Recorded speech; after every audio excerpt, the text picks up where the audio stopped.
Sickle cell anaemia के बारे में हम लोग पढ़ेंगे। तो आपके पास में सबसे पहली चीज होती है कि सिकल सेल एनीमिया होता क्या है। आप लोगों ने पढ़ा था क्रोमोसोम्स के बारे में।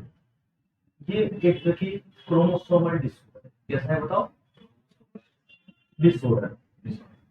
क्रोमोसोम्स में डिफेक्ट होने की वजह से होने वाला एनीमिया। क्रोमोसोम्स में डिफेक्ट होने की वजह से होने वाला एनीमिया। बताइए, मानव शरीर में कुल कितने क्रोमोसोम्स होते हैं एक सेल के अंदर? हमारे शरीर में एक सेल में कुल कितने क्रोमोसोम्स होते हैं? बताओ बताओ। 46। 46 क्रोमोसोम कितने प्रकार के होते हैं बताओ? कौन कौन से? Autosomes and sex chromosomes. जो ऑटोसोम्स होता है उनका काम क्या होता है बताओ? आप बताओ, ऑटोसोम्स का काम क्या होता है? सेक्स क्रोमोसोम्स का काम क्या होता है? सेक्स क्रोमोसोम्स का काम क्या होता है? आप बताइए, सेक्स क्रोमोसोम्स का काम क्या होता है? क्या काम होता है बताओ?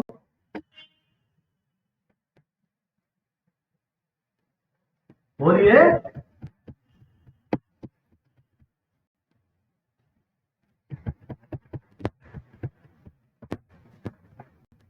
सेक्स को डिफाइन कर दो कि मेल है या फीमेल है।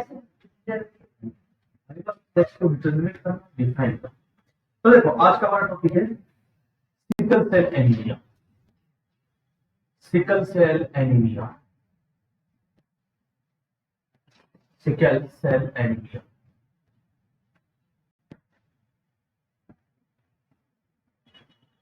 जैसे कि इधर देखो, सबसे पहले इस चीज को समझे, सिकल का मतलब क्या होता है। आपकी जो आरबीसी है, इधर देखो बच्चों, आपकी आरबीसी आपको पता है कैसी होती है? बाइकोन्केव होती है ना। स्फेरिकल से बाइकोन्केव इस तरीके की आपको देखने को मिलती है बच्चों। सिकल सेल एनीमिया के अंदर क्या होता है, आपकी जो आरबीसी है वो सिकुड़ जाती है और सिकुड़ कर हंसियादार हो जाती है। कैसी हो जाती है? जानते हो? अरे खेतों में काम में लेते हैं हम लोग। तो सिकुड़ कर ऐसी हो जाती है आपकी आरबीसी। सिकुड़ कर ऐसी हो जाती है। अब बताओ, ये नॉर्मल आरबीसी है और ये क्या है बताओ? Abnormal RBC. दोनों में से कौन सी आरबीसी की ऑक्सीजन कैरिंग कैपेसिटी ज्यादा है बताओ? नॉर्मल की ज्यादा होगी। जब एबनॉर्मल की बात करेंगे तो इसकी ऑक्सीजन कैरिंग कैपेसिटी क्या है बताओ? कम है। तो आरबीसी की ऑक्सीजन कैरिंग कैपेसिटी का काम क्या कहलाता है? एनीमिया कहलाता है। तो यहाँ पर एनीमिया क्यों हुआ बताओ? कि जो आरबीसी की शेप है, जो आरबीसी का जो संरचना है, जो स्ट्रक्चर है, वो बिगड़ गया। क्यों बिगड़ गया? आरबीसी सिकुड़ गई। पहले तो स्फेरिकल से बाइकोन की होती, सिकुड़ के कैसे बन गई? हंसियादार बनी, सिकेल्ड हो गई। क्या हो गई बताओ? सिकेल्ड का मतलब होता है हंसिया, सिकुड़ जाना। और इसी वजह से एनीमिया देखने को मिलेगा। आगे मतलब बताओ, सिकल सेल एनीमिया में एनीमिया क्यों होता है? आरबीसी के सिकुड़ जाने।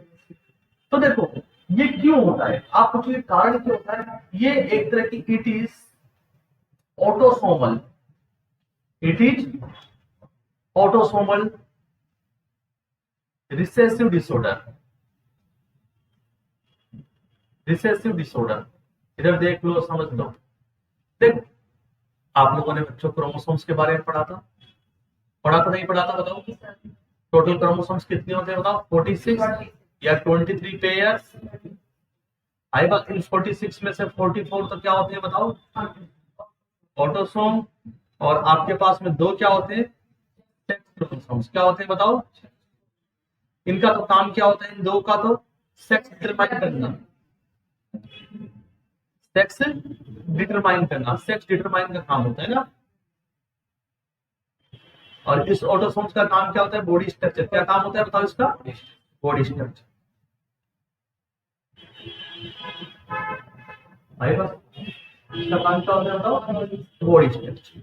अब देखो, बॉडी स्ट्रक्चर में सब कुछ आ गया। आपके हाथ पैर, आपके कान वान, नाक पेट वगैरह सब कुछ बनाने का काम, ब्लड वगैरह सब बनाने का काम इन 44 का है। हार्ट वगैरह सब बनाने का काम किसका है? 44 का। तो आपके पास में सबसे पहली चीज जो ऑटोसोम्स भी देखेंगे बच्चों, ये दो प्रकार के होते हैं। आपको पता है कि 44 है तो जोड़ी पे है, किसके अंदर है बताओ? ये 44 है, ये किसके अंदर है? जोड़ी के अंदर है। किसमें बताओ? हाँ 44 जो है पेयर्स में है। क्या है 44 बताओ? पेयर्स में है। 44 क्या है बताओ बच्चों? पेयर्स में है। अब देखिए जब पेयर्स के अंदर है तो आप सॉरी 44 जो है ये 22 पेयर्स में है। सॉरी किसमें बताओ? 22 पेयर्स। मतलब हर क्रोमोसोम्स दो है। पहला भी कितना है बताओ? दो। दूसरा भी कितना है? दो। तीसरा भी कितना है? दो। चौथा भी कितना है? दो। पांचवा भी कितना है? दो। छठा भी कितना है? दो। 22वां भी कितना है? दो। ऐसे पूरी गिनती है 1 से लेकर 22 तक है ना। तो ये 1 से लेकर 22 तक की जोड़ी होती है। क्या होती है बताओ? जोड़ी होती है पूरी की पूरी, जिन्हें क्या बोलते हैं? ऑटोसोम्स बोलते हैं। क्या बोलते हैं बताओ? ये जो बीमारी किसकी बीमारी है बताओ? ऑटोसोम्स। या आगे रिसेसिव वर्ड का मतलब क्या है? अब देखो इनमें दो है, इन दो में से क्या होता है? एक क्रोमोसोम तो पावरफुल होगा और एक क्रोमोसोम क्या होता है? कम पावरफुल। एक तो पावरफुल होता है, एक कम पावरफुल होता है। जो पावरफुल होता है उसको डोमिनेंट कहते हैं। क्या कहते हैं बताओ? क्या कहते हैं बताओ? डोमिनेंट। डोमिनेंट। और दूसरा जो होता है वो रिसेसिव है। क्या है बताओ बच्चों? अरे बस। तो ये हमेशा आपको बता दे कौन से क्रोमोसोम्स पे लगता है बताओ? रिसेसिव। कौन से पे? रिसेसिव। आएगा। अब जैसे इधर देखो, ये पिताजी है, ये फादर है और ये मदर है। ध्यान से सुनना मेरी बात। अब आपको पता है 23 क्रोमोसोम्स यहाँ से आएंगे, 23 क्रोमोसोम से यहाँ से आएंगे। 23 क्रोमोसोम्स कहाँ से आएंगे बताओ? माताजी से आएंगे। आएंगे नहीं आएंगे? क्लियर है? मान के चलिए आपके पास में जो 23 क्रोमोसोम्स आए हैं उनमें से, इधर सुनो मेरी बात को, उनमें से ये जो 23 क्रोमोसोम्स है तो कोई से भी आ सकते हैं। पिताजी के जो डोमिनेंट भी आ सकते हैं और रिसेसिव भी आ सकते हैं। माताजी के भी डोमिनेंट भी आ सकते हैं, रिसेसिव भी आ सकते हैं। तो अगर डोमिनेंट आ गए, जैसे मान लो पिताजी के जो एक बालों का क्रोमोसोम वो बच्चे के अंदर चला गया, कौन सा वाला चला गया? डोमिनेंट वाला। कौन सा? तो जो बच्चे के बाल किसके तरफ होंगे? पिताजी की तरफ। आगे बढ़। और अगर माता जी का डोमिनेंट वाला आया तो माता जी की तरफ होंगे। किसके तरफ होंगे? अगर आंखों की बात करें कि आंखें बनाने वाला जो क्रोमोसोम है डोमिनेंट वाला वो पिताजी का चला गया बच्चे के अंदर, तो पिताजी की तरफ होगी। किसकी तरफ होगी? डोमिनेंट होते हैं जो अपना इफेक्ट दिखाते हैं, और रिसेसिव को होते हैं जो अपना इफेक्ट दिखा भी सकते हैं, नहीं दिखा सकते। तो ये जो बीमारी का जो बीमारी जो होती है किसकी वजह से होती है? रिसेसिव क्रोमोसोम की। किसकी वजह से बताओ? अब ये रिसेसिव क्रोमोसोम मान के चलिए ये पिताजी के अंदर था, ये रिसेसिव क्रोमोसोम कौन से वाला? सिकल सेल एनीमिया का। किसका बताओ? Sickle cell. मान के चलिए बच्चे के अंदर चला गया। किसके अंदर चला गया बताओ? तो इस बच्चे के अंदर सिकल सेल एनीमिया हो भी सकता है और नहीं हो सकता। आगे बात, क्योंकि कैसी बीमारी है बताओ? कैसी है बताओ? समझ गए बात को? अगर हो गए तो दिक्कत है, हो भी सकता है। क्लियर? तो ये एक तरह की क्या है बच्चों? ऑटोसोमल रिसेसिव डिसऑर्डर है। कैसा है बताओ? ऑटोसोमल रिसेसिव डिसऑर्डर है। ऑटोसोमल रिसेसिव डिसऑर्डर है। कैसा है बच्चों बताओ? बता दिया? हाँ उतारो आपके साथ। सिकल सेल एनीमिया क्या है? एक ऑटोसोमल रिसेसिव डिसऑर्डर है। अब इसमें क्या होता है? आप समझते जाएं बच्चों, बहुत काम की चीज है, बहुत काम की चीज बताऊंगा मैं आपको, बहुत इंपॉर्टेंट है।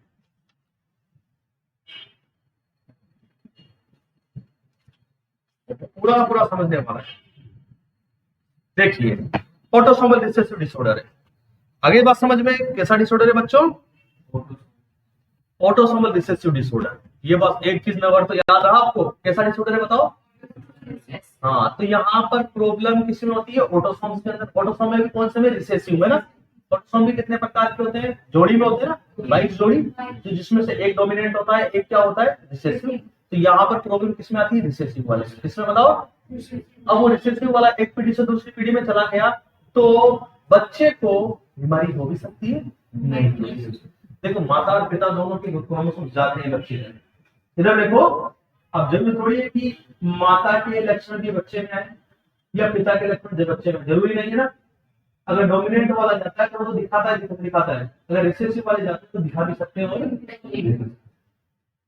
और तो देखो सबसे पहली बात तो आप लोगों ने यही पढ़ी बच्चों कि it is autosomal recessive disorder. It is autosomal recessive disorder. आगे बात सुनो, ये किस तरीके का डिसऑर्डर है बताओ? Autosomal recessive. अब देखो यहाँ पर क्या होता है, ऑटोसोम में क्या प्रॉब्लम आती है, सबसे दिक्कत क्या आ जाती है? इधर देखो बच्चों, जो क्रोमोसोम्स होता है ऑटोसोमल, उसमें पॉइंट म्यूटेशन हो जाता है। क्या हो जाता है बताओ बच्चों? ये भी पूछा गया क्वेश्चन है, आखिर क्या होता है इसके अंदर? Point mutation. पॉइंट म्यूटेशन का मतलब है अचानक से परिवर्तन हो जाता है। क्या हो जाता है बताओ? अचानक से परिवर्तन। किसके अंदर, कौन से क्रोमोसोम्स में बताओ? ऑटोसोम्स। किसमें बताओ क्या परिवर्तन आता है? हम देखेंगे। ये वर्ड याद रखना, पॉइंट म्यूटेशन। ये किसकी वजह से होती है? Point mutation. वैसे भी तुम लोग याद तो कम ही रखते हो।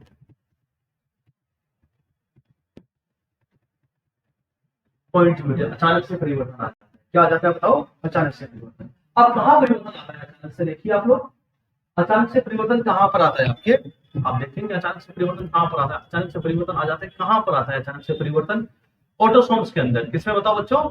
और कौन से ऑटोसोम्स में? वो ऑटोसोम्स जो कि हीमोग्लोबिन बनाते हैं, वो ऑटोसोम्स जो कि हीमोग्लोबिन बनाते हैं, उनके अंदर परिवर्तन आता है। कहाँ पर देखेंगे आप लोग? इधर देखो। सबसे पहले चीज एक बात ध्यान रखिएगा आप लोग कि ये बीमारी कौन क्या पढ़ रहे हैं लोग बताओ? सिकिल सेल एनीमिया पढ़ रहे हैं। आई बात समझ में? और सिकिल सेल एनीमिया का मतलब है आपकी जो नॉर्मल आरबीसी है उसका स्ट्रक्चर चेंज होकर कैसा हो जाता है बताओ? सिकिल्ड हो जाता है। और सिकिल्ड होने की वजह से उसकी सरफेस कम हो गई और उसके ऑक्सीजन की केमिस्ट्री क्या हो गई? कम हो गई, एनीमिया हो गया। लेकिन होता क्यों, ये बात करेंगे हम लोग। तो सबसे पहली चीज ये होती है कि आपके ऑटोसोम के अंदर क्या होता है? Point mutation. पॉइंट म्यूटेशन क्या एक प्रॉब्लम है? क्या है इसका मतलब? अचानक से परिवर्तन आ गया। ऑटोसोम्स में क्या है बच्चों? अचानक से। कौन से ऑटोसोम्स में अचानक से परिवर्तन आ जाता है मैं आपको बता दूं, जो हीमोग्लोबिन क्या बनाते हैं। और क्या देखो क्या परिवर्तन आता है? आप एक साइड में चीज बताओ, मैं आप लोगों ने पढ़ा था बच्चों कि हीमोग्लोबिन के बारे में पढ़ा था आप लोगों ने। हीमोग्लोबिन आपको पता है कि हीम प्लस ग्लोबिन से बनी होती है। किससे बना होता है बताओ?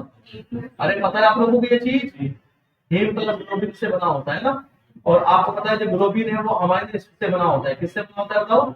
अमाइनो एसिड की चेन से। किससे बना होता है बताओ? ग्लोबिन बताओ। अरे बोलो। हाँ मेरे साथ आप पेन चला सकते हैं, जो मैं लिखता हूँ उसमें अमाइनो एसिड की चेन से बना होता है। किससे बताओ? जो चीज मैंने पढ़ा दी है उसमें टाइम नहीं करेंगे ना हम लोग। अमाइनो एसिड की चेन से। अब मुझे बताइए कितने प्रकार की, कितनी होती है चेन? दो प्रकार की होती है, अल्फा चेन और बीटा चेन। हाँ। और उनमें अल्फा की कितनी होती है? अल्फा में तो होती है 141, बीटा की कितनी होती है? 140। तो देखो आपके पास यहाँ पर दो अल्फा चेन होती है, दो क्या होती है बच्चों? Beta chain. क्या होती है? Beta chain. और ये किससे बनी होती है बताओ? दोनों चेन बताओ। अमाइनो एसिड किससे बनी होती है बच्चों बताओ? अल्फा चेन में कितने अमाइनो एसिड होते हैं एक अल्फा चेन में? हाँ इसके अंदर बीटा चेन का बताओ। 140। हाँ तो एक की बात करते हैं ना। एक चेन कितने? 141, 141, 146, 146। टोटल मिला के कितनी होती है? पढ़ के हम लोग। हाँ तो इधर देखिए आप लोग, यहाँ पर दिक्कत कहाँ आती है आपके मैं बता दूं। इधर देखो बच्चों, एल्फा चेन देखो, एक तो आपकी एल्फा चेन होती है, एक आपकी बीटा चेन होती है। आई बात समझ? एल्फा की क्या होती है? दो एल्फा 1, एल्फा 2। पता है आप लोगों को? एल्फा 1 और एल्फा 2 ये दोनों कितने अमाइनो एसिड से बनी होती है? 141 141 से। किससे कितने से बताओ? 142 और 141। आपको पता है ग्लोबिन क्या है? कि प्रोटीन है। ग्लोबिन क्या है? और जितनी भी प्रोटीन है वो किससे बनी होती है? Amino acid. किससे बनी होती है? प्रोटीन किससे बनी होती है? अमाइनो एसिड से। याद रखेंगे किससे? हाँ अमाइनो एसिड से। तो आपकी एल्फा चेन भी जो है दो प्रकार की एल्फा चेन होती है आपके हीमोग्लोबिन में। Alpha 1 alpha 2।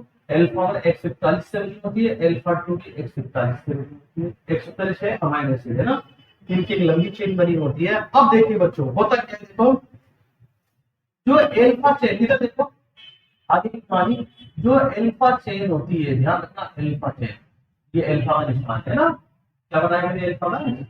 जो एल्फा चेन होती है इसको बनाने वाले जो इधर देखो फॉर्मेशन, इसको बनाने वाले जो कोड होते हैं, इसके फॉर्मेशन के जो कोड होते हैं, फॉर्मेशन कोड कहां पर होते हैं? सिचुएटेड ऑन, किस पे होते हैं? सिचुएटेड ऑन, कहां पर सिचुएटेड होते हैं? आपके पास क्रोमोसोम्स नंबर 16 पे। कहां पर बताओ? Chromosome number 16। अब आपको समझ में आ गया कि कौन से क्रोमोसोम की दिक्कत आई। कितने नंबर वाले? इसमें ये होगा 16 नंबर वाले। इसमें बताओ 16 नंबर। जो अल्फा चेन जो बनाती है वो कौन सा क्रोमोसोम बनाता है? 16। कौन सा वाला बताओ? 16 नंबर का। आई बात समझ में? आई बात समझ में?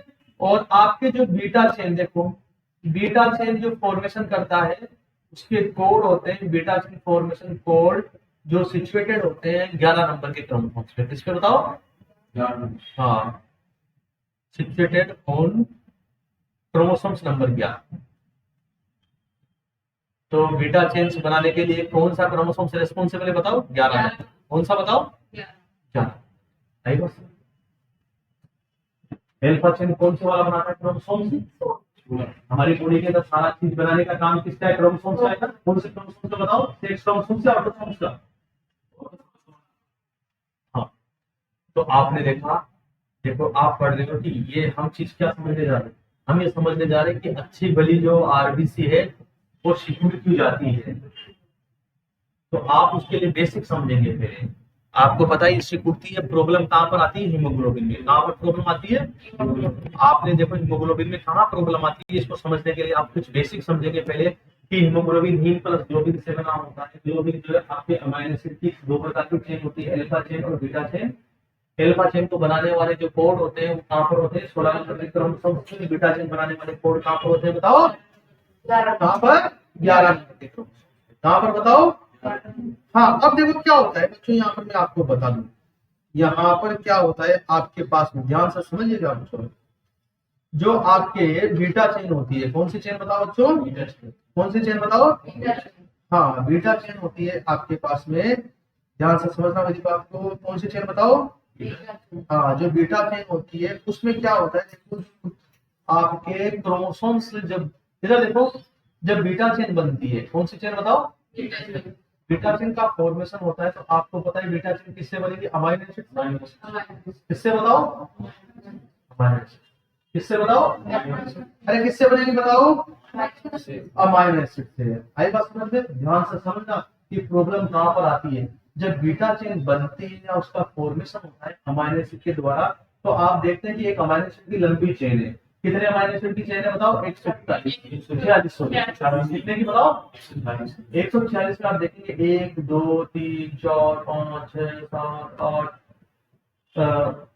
7 8 9 10 146 तक है ना, पूरे एक चेन है। आई बात समझ में? पूरे की चेन। तो यहाँ पर क्या होता है तो आप समझेंगे, देखो आप ज्यादा नहीं समझेंगे। यहाँ पर देखो ये आपके पास एक तो 5वें नंबर का जो अमाइनो एसिड, एक 6ठे नंबर का अमाइनो एसिड, एक 7वें नंबर का अमाइनो एसिड। आई बात समझ में? देख रहे हो आप लोग? अरे समझ रहे हो बात को? ये आपके पास, तो यहाँ पर क्या होता है देखो, यहाँ पर देखो आपके पास में, इधर देखो ये 5वें नंबर पे होता है प्रोलीन। क्या होता है बताओ? प्रोलीन। क्या होता है 5वें नंबर पे बताओ? प्रोलीन। प्रोटीन नहीं, प्रोलीन। प्रोलीन। आपकी जब बीटा चेन आप देखेंगे तो 5वें नंबर पे कौन होगा? प्रोलीन। और 6ठे नंबर पे ग्लूटामाइन। 6ठे नंबर पे क्या होगा बताओ? ग्लूटामाइन। और आपके जो है 7वें नंबर पे होगा ग्लूटामेट। 7वें नंबर पे कौन होगा बताओ? ग्लूटामेट। अब होगा क्या फिर देखो, मैं आपको बताऊं, ध्यान से सुनना। इधर सुनो बच्चों, ध्यान से पूरा डीपली बताऊंगा तो समझना है। तो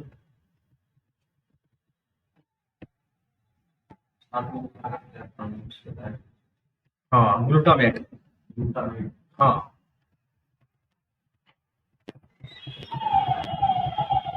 प्रोलीन, ग्लूटामाइन और ग्लूटामेट ऐसे चेन होती है पूरी। तो यहाँ पर क्या होता है तो ध्यान से समझिएगा बात को। एक बहुत इंपॉर्टेंट बात बताऊंगा।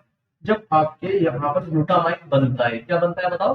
ग्लूटामाइन। ये जब ग्लूटामाइन बनता है तो बस यहीं पे प्रॉब्लम आ जाती है, ग्लूटामाइन। ध्यान से समझना मेरी बात। ग्लूटामाइन बनने के लिए इधर देखो, जो राइबोसोम है, आपको पता है ग्लूटामाइन बनने के कहाँ बनते हैं बताओ? अरे हमारे एसिड उसके ऊपर छाप कहाँ लगती है, राइबोसोम से। तो ग्लूटामाइन बनने के लिए राइबोसोम में जो कोड होते हैं वो होते हैं आपके पास में GAG। कौन सा बताओ? GAG GAG। अरे क्या होते हैं कोड बताओ? GAG क्या होते हैं बताओ? अब क्या होता है देखो, यहाँ पर प्रॉब्लम आती है। जब आपकी ग्लूटामाइन बनता है तो नॉर्मल कोड क्या है ग्लूटामाइन के लिए बताओ? GAG। और ये कोड कहाँ होते हैं बताओ? 11वें क्रोमोसोम से। कहाँ होते हैं बताओ? अरे ये कोड कहाँ से लाए जाते हैं बताओ? 11वें क्रोमोसोम से लाए जाते हैं। कहाँ से लाए जाते हैं बताओ? क्यों? आपको पता है कि गुणसूत्र से तो पहले तो देखो क्रोमोसोम्स बनते हैं। क्या बनते हैं बताओ? क्या बनते हैं बताओ? क्रोमोसोम्स से क्या होते हैं? DNA। DNA से क्या बनते हैं? RNA। RNA के mRNA होता है जो क्या लेके आता है? कोड लेके आता है। आखिर वहां से सारे के सारे क्रोमोसोम्स से आते हैं। कहां से बताओ? क्रोमोसोम से। तो ये जो कोड होता है आपके पास में किसको बनाने का बताओ? ग्लूटामाइन को बनाने का। किसको बनाने का बताओ? ग्लूटामाइन को बनाने का जो कोड होता है वो क्या होता है आपके पास में? GAG। वो क्या होता है बताओ? GAG जो कि कहां पर होता है बताओ? 11वें क्रोमोसोम से। तो यहाँ पर देखो बच्चों, एक बहुत काम कीजिए, यहाँ पर होता है पॉइंट म्यूटेशन। इस जगह पे आप पूछोगे सर कहां पर परिवर्तन हो जाता है? पॉइंट म्यूटेशन इस जगह पर होता है। और ये GAG तो अगर देखो ये वाला जो कोड है ये क्या बनाता है? ग्लूटामाइन बनाता है। क्या बनाता है? ग्लूटामाइन। इस बीमारी के अंदर क्या होता है? सिकल सेल एनीमिया के अंदर ये आपके पास में इस ए में परिवर्तन होता है। एक पॉइंट चेंज हुआ है तुरंत, जिसमें बीमारी हो गई। एक पॉइंट चेंज, इस ए की जगह पर आपके आ जाता है टी। क्या आ जाता है बताओ? टी। इस ए का नाम क्या है? एडिनिन है। जानते हो ना आप लोग? इस ए का नाम क्या है बताओ? एडिनिन। इस ए का नाम क्या है बताओ? एडिनिन। एडिनिन की जगह टी का नाम क्या है बताओ? थाइमिन आ जाता है।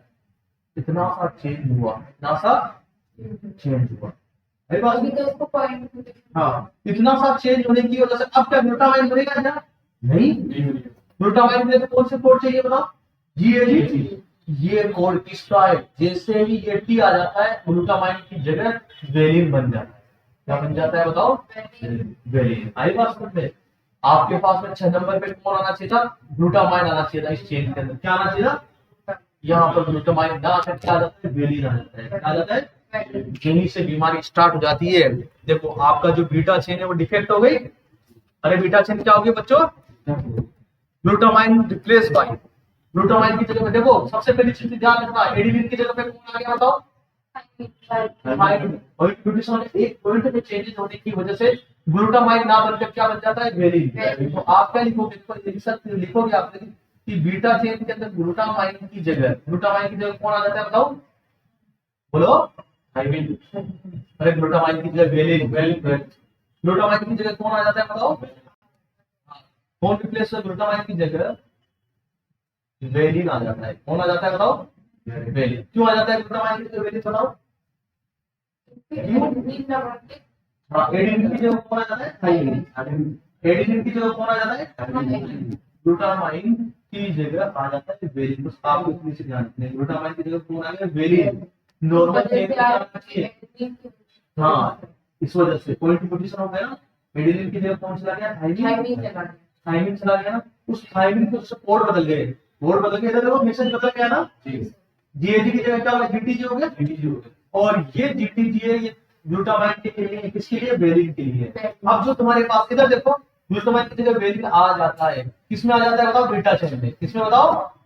Beta chain. और बीटा चेन कहां पर है बताओ? हीमोग्लोबिन के अंदर कहां पर है? अब इधर देखो इसकी वजह से क्या होता है? तो इधर देखो ये आपकी आरबीसी, ये क्या आपकी आरबीसी, और ये आपका हीमोग्लोबिन आरबीसी के अंदर। इधर देखो नॉर्मली क्या होना चाहिए? आपके पास में ग्लूटामाइन होना चाहिए, लेकिन ग्लूटामाइन की जगह कौन आ जाता है? वेलिन। क्या आ जाता है? और इस वेलिन का नेचर होता है, इधर देखो बहुत काम की चीज, ये वेलिन जो है हाइड्रोफोबिक होता है। क्या होता है बच्चों? हाँ, वेलिन क्या होता है बताओ? हाँ, ये हाइड्रोफोबिक होता है। क्या होता है बताओ? ये मतलब ये जल से प्यार नहीं करता। हाइड्रोफोबिक होने की वजह से ये आरबीसी के पानी को बाहर निकल देता है। जो आरबीसी का जो पानी है वो कहाँ आ जाता है? बाहर। ये वेलिन क्या कर देता है? वाटर को रिमूव कर देता है आरबीसी से। किसको रिमूव कर देता है बताओ? आरबीसी से water remove from RBC, from RBC remove कर देता है। और इस पानी का रिमूव होने की वजह से ये आरबीसी क्या हो जाती है, सिकुड़ जाती है। क्या हो जाती है? और इसी को क्या बोलते हैं? सिकिल्ड सेल, सिकिल्ड आरबीसी बोलते हैं। क्या बोलते हैं बताओ? सिकिल्ड का मतलब सिकुड़ी हुई, सिकुड़ी हुई। अब बताओ ये सिकुड़ गई तो क्या होगा? सरफेस एरिया बढ़ गया या कम हो गया? बताओ। कम हो गया। अरे सरफेस एरिया बढ़ गया, कम हो गया? कम हो गया ना। तब सरफेस एरिया कम हो गया तो ऑक्सीजन कैरिंग कैपेसिटी भी क्या हो जाएगी? कम हो जाएगी। ये ऑक्सीजन ज्यादा ले जा सकता है, ये वाला ऑक्सीजन ज्यादा ले जा सकता है ना, और ये वाला ऑक्सीजन क्या ले जाएगा? कम। क्योंकि क्या हो गया? सरफेस एरिया कम। सरफेस एरिया कम होने की वजह से ऑक्सीजन कैरिंग कैपेसिटी क्या हो जाती है? बताओ। अरे बोलो। डिक्रीज ऑक्सीजन कैरिंग कैपेसिटी, और ऑक्सीजन कैरिंग कैपेसिटी कम हो गया तो आप क्या करेंगे? दोस्तों सेकंड सेल, सेकंड एनीमिया। क्या हो गया बच्चों? सेकंड सेल क्या हो गया? आगे बात समझ में? नाम ही सुना था, केवल नाम ही सुना था ना। ये चीज है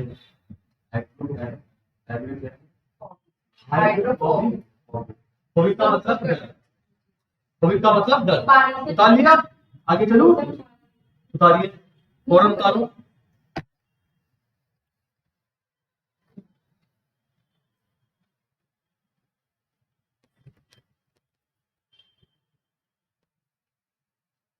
आई बात समझ में आपके पास में?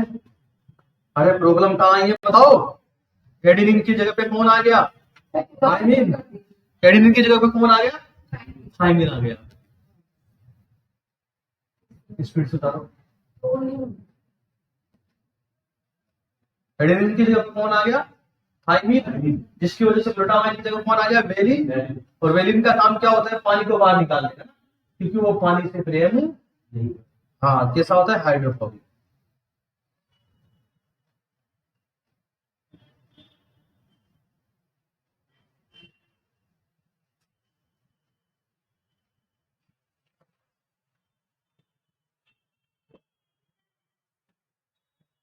तो ग्लूटामाइन पे लाइपोप्रोटीन को रोकते हैं। ग्लूटामाइन बनने के लिए जो कोड है वो कौन से है बताओ? GTP है ना। वो तो राइबोसोम्स पे आएंगे ना, कौन लेके आएगा? mRNA।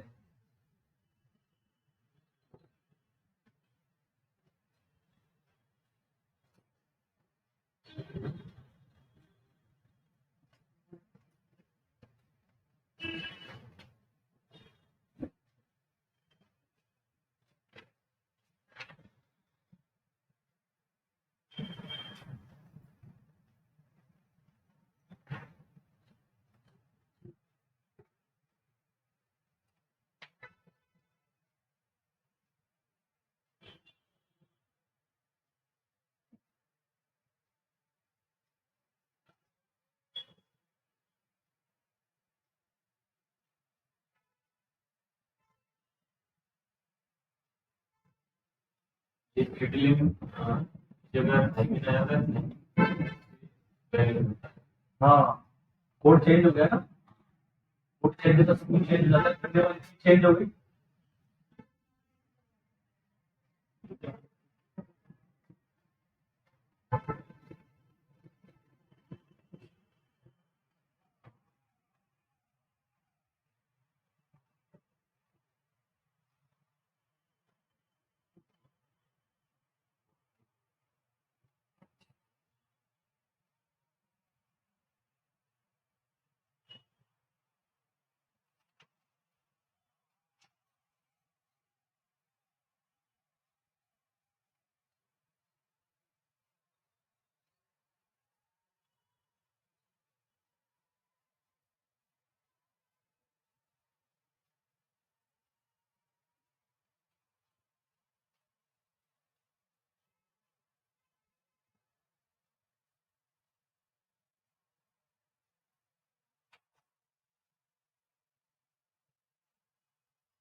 यहाँ पर जो आपके पास में जो बनेगी आरबीसी, वो कैसे बनेगी? सिकिल्ड बनेगी। कैसे बनेगी बताओ? सिकिल्ड बनेगी ना। आरबीसी कैसे बनेगी? सिकिल्ड। क्यों सिकिल्ड बनेगी? क्योंकि क्रोमोसोमल डिफेक्ट है। क्रोमोसोम में क्या डिफेक्ट है बताओ? कि जो बीटा चेन बन रही है उसमें जो है ग्लूटामाइन की जगह कौन आ गया, वेलिन आ गया। मतलब वेलिन को पानी को अपने साथ नहीं जुड़ने देता ना, इसलिए जो आरबीसी बनेगी कैसे बनेगी, सिग्नल कहाँ बनती है आरबीसी बताओ, कहाँ बनती है आरबीसी, किसी बोन बोन, रेड बोन है ना, रेड बोन रेड बोन भी कमजोर हो रहा है। कितना बड़ा है टेस्ट में आपसे,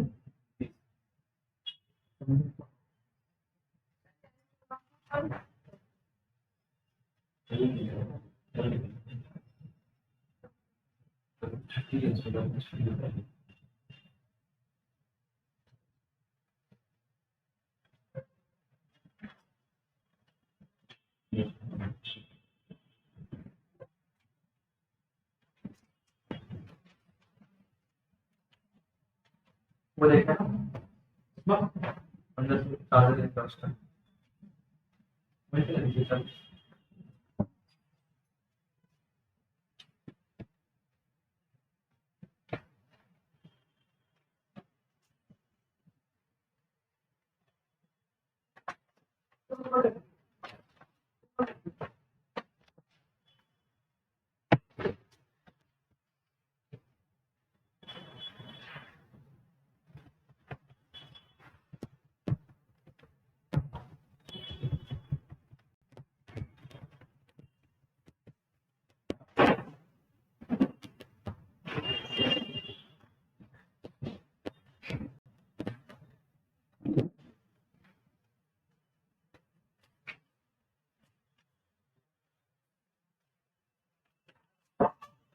अब बताएंगे आप लोग अकॉर्डिंग टू मॉर्फोलॉजी क्या नाम होगा इसका, बताओ। फिर तुम इतने सारे पेन यूज करना स्टार्ट कर दिया, मैंने कहा दो पेन करेंगे आदमी खराब हो जाएगी, कभी नहीं।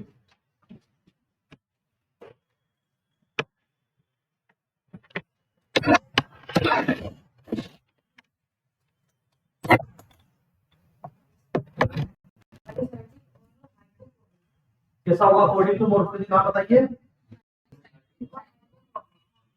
अकॉर्डिंग टू मॉर्फोलॉजी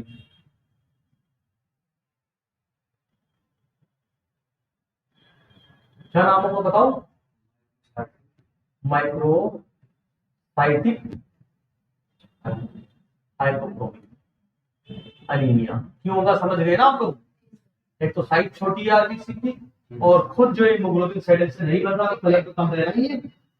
चलिए सिम्टम्स की बात करेंगे आप लोग, सिम्टम्स बहुत इंपॉर्टेंट है इसके, symptoms very very important symptoms है इसके। हाँ देखो सबसे पहले बताओ, आप लोगों को पता है कि ऑटो कैरिंग कैपेसिटी क्या रहेगी, बताओ कम रहेगी ना, तो ऑटो कैरिंग कैपेसिटी कम रहेगी तो आपको पता है कि ऑक्सीजन कम जाएगा बॉडी के अंदर है ना, अरे ऑक्सीजन क्या जाएगा कम, जिसकी वजह से क्या रहेगा, बेचैनी क्या रहेगी बताओ, रेस्टलेसनेस रहेगा, क्या रहेगा बताओ, रेस्टलेसनेस मतलब बेचैनी, रेस्टलेसनेस का मतलब बेचैनी, बेचैनी रहेगी, क्या रहेगी, बेचैनी, सांस लेने में तकलीफ आएगी, डिस्निया रहेगा, क्या रहेगा बताओ, डिस्निया की ऑक्सीजन की कमी है ना, किसकी कमी है बताओ, ऑक्सीजन की कमी, ऑक्सीजन की कमी की वजह से आपके नोजिया रहेगा, क्या रहेगा बताओ, बेचैनी रहेगी, ऑक्सीजन की कमी की वजह से क्या रहेगा बताओ, नोजिया, क्या रहेगा बताओ, नोजिया रहेगा। और अब देखो अब एक काम की चीज आगे और क्या हो जाएगा तुम्हारे, वासोअक्लूसिव सिंड्रोम, ये समझेंगे साथ के साथ, मेरे साथ में हाथ भी चलाएंगे, वासोअक्लूसिव सिंड्रोम। वासोअक्लूसिव सिंड्रोम का मतलब क्या है आपके पास में,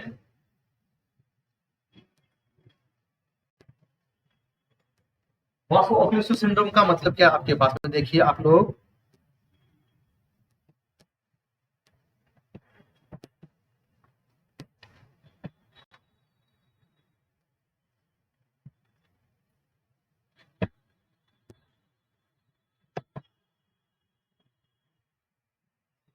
वासोअक्लूसिव सिंड्रोम का मतलब क्या है आपके पास में, देखो इधर देखो बच्चे, इधर देखिए ध्यान से देखिए, इधर देखिए आप, इधर देखिए होगा क्या, देखो बच्चे इधर देखो, ये आपकी ब्लड वेसल है, क्या है बताओ, बोलो, ये ब्लड वेसल है आपकी, और इस ब्लड वेसल्स के अंदर क्या रहता है बताओ, ब्लड, क्या रहता है बताओ, अरे ब्लड वेसल्स में क्या रहता है बताओ, ब्लड रहता है, क्या रहता है बताओ, ब्लड। और आपको पता है कि ब्लड का कलर कैसा होता है बताओ, क्यों रहता है बताओ, आरबीसी की वजह से, किसकी वजह से, और यहाँ पर क्या है देखो, ये जो आरबीसी अभी जो बन रही है इस व्यक्ति के अंदर वो कैसे बन रही है, सूखी आरबीसी। कैसे बताओ, सूखी। और ये सूखी आरबीसी आपस में चिपक जाएगी, आपस में। और जो पतली पतली ब्लड वेसल्स से उनको क्या कर देगी, रुकावट पैदा कर देगी। क्या पैदा कर देगी बताओ, रुकावट। पतली पतली जो ब्लड वेसल्स है उसमें क्या पैदा कर देगी बताओ, रुकावट पैदा कर देगी। क्या पैदा कर देगी बताओ, रुकावट पैदा कर देगी। और पतली पतली ब्लड वेसल्स में जब रुकावट मतलब ऑब्स्ट्रक्शन, क्या पैदा कर देगी बताओ, ऑब्स्ट्रक्शन। ऑब्स्ट्रक्शन का मतलब ऑक्लूजन। ऑक्लूजन बोलते हैं ना, ऑब्स्ट्रक्शन का आप क्या बोलते हो, ऑक्लूजन। ऑक्लूजन भी कहते हैं, ऑब्स्ट्रक्शन भी कहते हो, ऑक्लूजन भी कहते हैं। तो इसी वजह से वासो का मतलब ब्लड वेसल्स, ऑक्लूसिव का मतलब रुकावट, सिंड्रोम का मतलब सिम्टम आना। देखो आपके क्या होगा, यहाँ पे वासो ऑक्लूसिव सिंड्रोम हो जाएगा। क्या हो जाएगा, ऑक्लूसिव सिंड्रोम। वासो ऑक्लूसिव सिंड्रोम का मतलब ये है कि जो आपके आरबीसी है वो चिपकने लगेगी, क्योंकि इसमें पानी की कमी है ना, पानी निकल चुका है उस आरबीसी का। तो पानी सूखी आरबीसी है, वो आपस में चिपक कर जो पतली पतली ब्लड वेसल से उनको क्या कर देगी, ब्लॉक कर देगी। क्या कर देगी, रुकावट पैदा कर देगी। और उस रुकावट को पैदा करने पर हम लोग क्या बोलते हैं, वासोऑक्लूसिव सिंड्रोम। उस रुकावट की वजह से क्या हो जाएगा बताओ, रुकावट पैदा होगी ब्लड वेसल्स के अंदर, तो उसकी वजह से क्या हो सकता है, ब्लड सप्लाई नहीं हो पाएगा, बीमारी नहीं हो। अगर पाइप के अंदर गंदगी आ गई, रुकावट आ गई, तो आगे ब्लड सप्लाई नहीं हो पाएगी। और जब आगे ब्लड सप्लाई नहीं हो पाएगी तो आपको पता है हाथ पे ठंडी होने लगेगी। जहां पर भी ब्लड सप्लाई नहीं हो रही वहां पे साइनसिस होने लगेगा ना। तो क्या होगा, देखो वासोऑक्लूसिव सिंड्रोम क्यों होगा आपके पास, क्यों होगा बताओ, बताओ क्यों होगा वासोऑक्लूसिव सिंड्रोम, बताओ क्यों हो जाएगा वासोऑक्लूसिव सिंड्रोम, बताओ। देखो आपके पास में जो है आरबीसी, देखो आरबीसी जो है आपस में क्या होने लगी है, अटैच होने लगी। क्या होने लगी आपस में, क्योंकि सूखी आरबीसी है और अटैच होने की वजह से क्या कर देगी, ये आपके ऑब्स्ट्रक्शन कर देगी। ऑब्स्ट्रक्शन का मतलब, ऑब्स्ट्रक्शन का मतलब ऑब्स्ट्रक्शन इन अरे रुकावट पैदा कर देगी। ऑब्स्ट्रक्शन का मतलब obstruction in blood vessels. Blood vessels में क्या पैदा कर देगी, ऑब्स्ट्रक्शन मतलब रुकावट, है ना, रुकावट। और इसी को क्या बोलते हैं, ऑक्लूजन भी बोलते हैं। क्या बोलते हैं बताओ, ऑक्लूजन भी बोलते हैं। और ये रुकावट पैदा होना, ब्लड वेसल्स के अंदर रुकावट पैदा होना क्या कहलाता है, वासोऑक्लूसिव सिंड्रोम। वासोऑक्लूसिव सिंड्रोम। और इसकी वजह से क्या होगा बताओ, इसकी वजह से क्या होगा बताओ, जब वासोऑक्लूसिव सिंड्रोम हो जाएगा तो इसकी वजह से क्या होगा बताओ। हाँ क्या होगा, देखो आपके पास में जो ब्लड वेसल्स है उसमें रुकावट है। ब्लड वेसल्स में क्या है बताओ, रुकावट मतलब क्या है बताओ, ऑब्स्ट्रक्शन है। क्या है बताओ, जिसकी वजह से ब्लड सप्लाई प्रॉपर नहीं हो पाएगी। डिक्रीज ब्लड, क्या है बताओ, decrease blood supply to peripheral, जो दूर दराज के ऑर्गन है जिनके अंदर पतली पतली ब्लड वेसल्स पाई जाती है। आपकी उंगलियों में, आपकी पैरों की उंगलियों में पतली पतली ब्लड वेसल्स होती है ना, तो दूर, पेरिफेरल का मतलब दूर दराज के organ. Decrease blood supply to peripheral organ. Peripheral organs में क्या हो जाएगी, ब्लड सप्लाई कम हो जाएगी। जब पेरिफेरल ऑर्गन में ब्लड सप्लाई कम हो जाएगी तो आपको पता है ऑक्सीजन की सप्लाई भी क्या हो जाएगी बताओ, कम। क्योंकि ऑक्सीजन किसके द्वारा जाता है, ब्लड के द्वारा। जब ऑक्सीजन की सप्लाई भी कम हो जाएगी तो आपके वहां पे क्या होने लगेगा बताओ, हाइपोक्सिया होने लगेगा। क्या होने लगेगा बताओ, हाँ जब हाइपोक्सिया रहेगा तो वहां पे हाइपोक्सिया की वजह से क्या लैक्टिक एसिड बनेगा, क्या बनेगा बताओ, और लैक्टिक एसिड बनता है तो हमारे पास क्या होता है, पेन होता है। क्या होता है बताओ, लैक्टिक एसिड क्या करता है, पेन। तो आपके हाथों में पैरों में क्या होने लगेगा, दर्द होने लगेगा। क्या होने लगेगा हाथ पैरों में बताओ, अरे बोलो क्या होने लगेगा, हाथ पैरों में दर्द होने। और हाथ पैरों में दर्द होना, यहाँ पर देखो वासोऑक्लूसिव सिंड्रोम में हाथ पैरों के अंदर दर्द होना कहलाता है हैंड फुट सिंड्रोम। देखो हैंड फुट, समझ गए, हैंड फुट का मतलब क्यों हो रहा है दर्द, तो ब्लड सप्लाई नहीं होने से क्या होगा, ब्लड सप्लाई नहीं होने का और दर्द का क्या संबंध है बताओ। क्योंकि ऑक्सीजन की सप्लाई प्रॉपर नहीं करते तो ऑक्सीजन की सप्लाई नहीं होगी, दर्द का क्या संबंध इससे? सर। हाइपोक्सिया होगा। हाइपोक्सिया का दर्द से क्या संबंध है? अरे लैक्टिक एसिड बनेगा 2 मिनट पहले की बात भी ध्यान से रख सकते हैं आप दिमाग में। हाइपोक्सिया होगा तो क्या होगा, लैक्टिक एसिड बनेगा। लैक्टिक एसिड क्या करता है, पेन करता है। क्या करता है लैक्टिक एसिड? कॉन्शियस माइंड से बड़े बच्चों, नहीं तो दूसरे लोगों की तरह मैं भी सुपरफिशियल बताऊंगा तुम्हें दिक्कत आएगी। देखना तुम अपने नोट्स देखना और उनके नोट्स देखना, तब पता लगेगा तुम्हें पढ़ाई की क्वालिटी। पहली बात ये। और तुम अगर बहुत छोटी छोटी चीजें पढ़ना चाहते हो, ऐसे मैं पढ़ा दूंगा तो तुम्हें याद रहेगी, तुम खुश होगी। वो खुशी थोड़ी देर की खुशी है, अरे बस कुछ देर की खुशी है वो, कि हाँ सही याद है ना, अभी आज का क्लास में अच्छे से क्लास में कभी याद होता ही नहीं। याद करने के लिए पढ़ने के लिए अलग टाइम, यहाँ ओनली समझ नहीं सकता। अरे मतलब बच्चों की लाइफ के अंदर अगर बड़ा एग्जाम फाइट करना है आप लोगों को, सिलेक्शन वाकई में लेना है, तो लैक्टिक एसिड क्या करेगा, पेन करेगा। क्या करेगा बताओ, पेन। और हाथ और पैरों में क्यों रहेगी दर्द बताओ, क्योंकि सबसे तेजी फिर तो हाथ पे ही है। हाथ पैरों में दर्द रहेगा, किसमें दर्द रहेगा बताओ, जिसे क्या बोलेंगे, hand foot syndrome. Hand foot syndrome क्या कहेंगे बताओ, बता लिया ना, बता लिया। पढ़ो।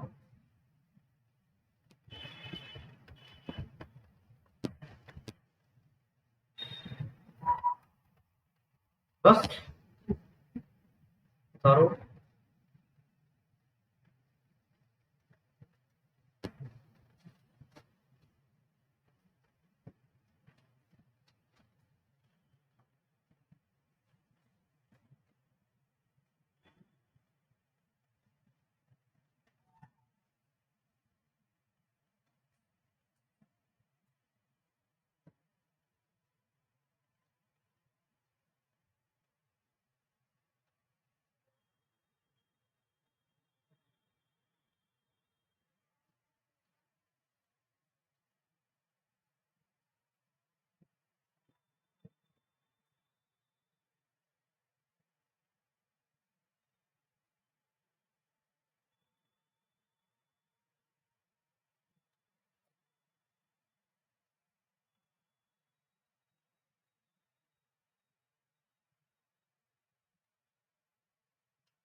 पेन किसकी वजह से होता है हमारी बॉडी के अंदर, लैक्टिक एसिड बनने की वजह से, है ना।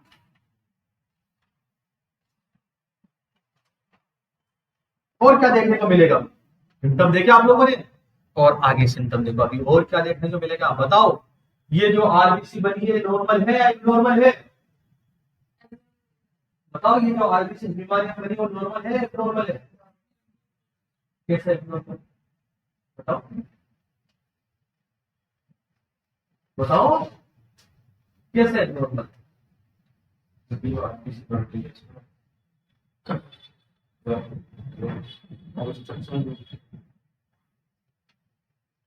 कैसे एब्नॉर्मल है यार, ये पूछना चाह रहा हूँ,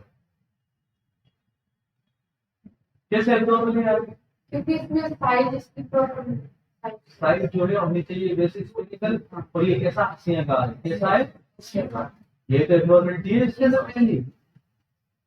तो बताओ ये नॉर्मल आरबीसी से ज्यादा दिन जिएगी या कम जिएगी? कम कम जिएगा, लाइफ स्पान करेगा, कम रहेगा। तो अगला जो सिम्टम आपको देखने को मिलेगा बच्चों, देखना थोड़ा अवेयर रहे पढ़ाई के बारे में तुम लोग, और तुम्हारे माइंड ग्लो के थोड़े दिमाग से। हाँ देखो अगला, देखो आपके पास में और क्या सिम्टम देखने को मिलेंगे, देखना इधर देखो, आरबीसी का जो लाइफ स्पान है वो कम हो जाएगा। क्यों कम हो जाएगा बताओ? क्योंकि ये एबनॉर्मल आरबीसी है। अरे ये क्या है बताओ? एबनॉर्मल आरबीसी है। आरबीसी का लाइफ स्पान हो जाएगा कम। कितना रह जाएगा अपना लाइफ? ये जो आरबीसी बनी है सिकल सेल वाली, इसका लाइफ स्पान ओनली 10 से 12 दिन ही होता है। 10 गुना कम हो जाता है। कितना कम हो जाता है बताओ? हाँ, जिसकी वजह से 10 से 12 दिन ही रह गया, तो क्या रहेगा बताओ? Increase RBC destruction. आरबीसी का डिस्ट्रक्शन क्या हो जाएगा? बढ़ जाएगा। आई बात समझ में? और आरबीसी मरेगी तो कहाँ कलेक्ट होगी? मर के बताओ, कलेक्ट इन स्प्लीन। कलेक्ट इन स्प्लीन। स्प्लीन में कलेक्ट होने लगेगी, जिसकी वजह से स्प्लीन में क्या कचरा जमा होने लगा? क्या? आरबीसी का कचरा क्या जमा होने लगा बताओ? आरबीसी का कचरा जमा होने लगा। कहाँ बताओ? स्प्लीन में। कहाँ पर बताओ? स्प्लीन में। कहाँ पर बताओ? हाँ, और जब आरबीसी का कचरा जमा होने लगेगा स्प्लीन में, तो स्प्लीन की साइज घटेगी या बढ़ेगी बताओ? बढ़ेगी। क्या कहते हैं स्प्लीन की साइज का बढ़ना? स्प्लीनोमेगेली हो जाएगा। क्या हो जाएगा बताओ? स्प्लीनोमेगेली का मतलब स्प्लीन की साइज बढ़ा दो। स्प्लीन क्या होता है? तिल्ली। कि इसकी तो तिल्ली बड़ी हुई है, कहते हैं ना गाँव में, वो क्या स्प्लीन, क्या है वो? स्प्लीनोमेगेली हो जाएगा, क्योंकि उसके अंदर आरबीसी का कचरा जमा हो गया। और आरबीसी का कचरा जमा होने को स्प्लीन की साइज तो बढ़ी गई। आरबीसी का कचरा कहाँ जमा हो गया बताओ? स्प्लीन के अंदर। कहाँ जमा हो गया बच्चों बताओ? अरे कहाँ जमा हो गया बताओ? स्प्लीन के अंदर। कहाँ पर बताओ? बोलिए बच्चों, कहाँ पर जमा हो गया? स्प्लीन के अंदर आरबीसी का कचरा जमा होने को क्या बोलते हैं हम लोग? Spleen sequestrum. क्या बोलते हैं? सिक्वेस्ट्रम का मतलब होता है कचरा जमा। सिक्वेस्ट्रम का मतलब क्या होता है बताओ? कचरा जमा हो जाना। सिक्वेस्ट्रम का मतलब क्या होता है बच्चों बताओ? कचरा जमा हो जाना। कचरा जमा हो जाना। तो इसको क्या बोलेंगे हम लोग? Spleen sequestrum.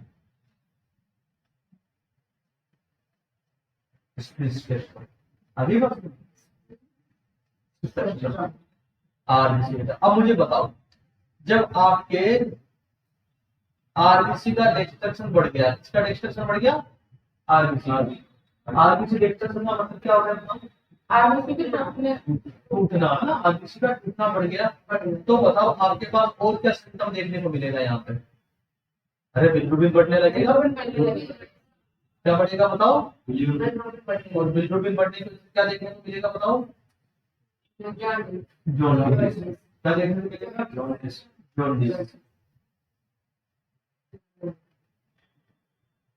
जॉन्डिस देखने को मिलेगा। आई इस बात समझ में? अरे मुझे एक बात, इधर देखो, इधर देखो बच्चों, जीवन काल कितना रह गया?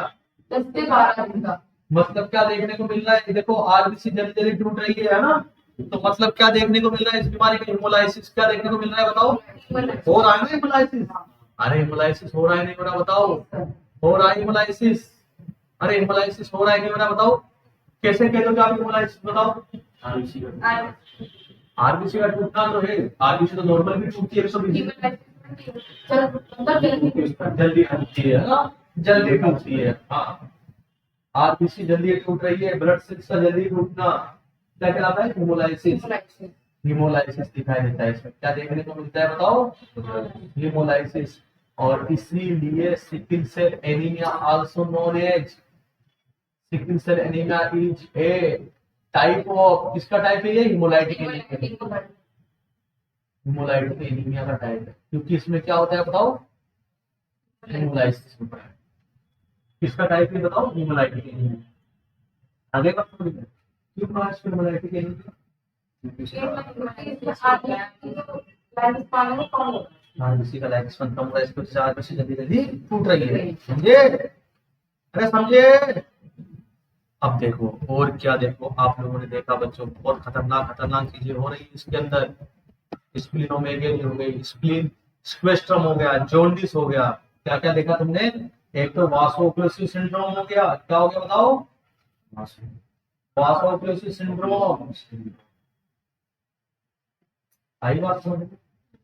दूसरी चीज आपके पास में, ये वासोक्लोसिस सिंड्रोम क्यों हो रहा है बताओ, डिहाइड्रेशन की वजह से। किसकी वजह से बताओ, क्या डिहाइड्रेशन, कौन सा डिहाइड्रेशन बताओ। अरे आगे से पानी पी रहा, हाँ पानी पहुंचाएंगे थोड़ी देर के बाद।